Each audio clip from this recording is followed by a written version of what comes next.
بسم اللہ الرحمن الرحیم۔ السلام علیکم ویورز، امید کرتا ہوں آپ سب دوست خیریت سے ہوں گے۔ تسی ویکھ رہے ہو میرا چینل حسنین ایگریکلچر ویلوگ۔ دوستو آج میں تھوڑے نال نویں ویڈیو لے کے حاضر ہویا ہوں۔ ویڈیو ویکھن تو پہلے میرے چینل کو لائک تے سبسکرائب کر لو۔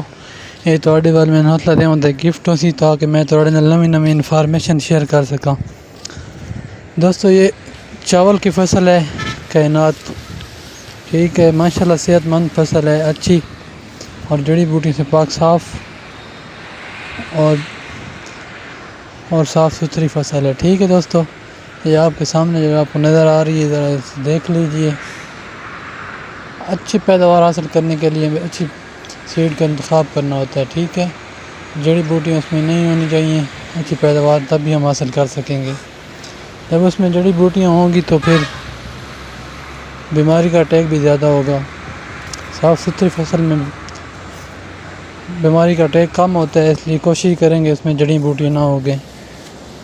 پہلے ہی اس کے لیے سپرے کریں یا ہل چلا کر ختم کریں ان کو۔ ٹھیک ہے دوستو، اسے جڑی بوٹیاں ہوگی تو پیداوار میں خاصی کمی آئے گی۔ اگر جڑی بوٹی سے پاک صاف ہوگی اور بیماری سے پاک صاف ہوگی تو اچھی پیداوار حاصل کر سکیں گے۔ ٹھیک ہے دوستو، یہ آپ کو نظر آ رہی ہے بالکل پاک صاف فصل۔ کوشش کریں کہ اچھے سیڈ کا استعمال کریں۔ اوکے دوستو، اللہ حافظ۔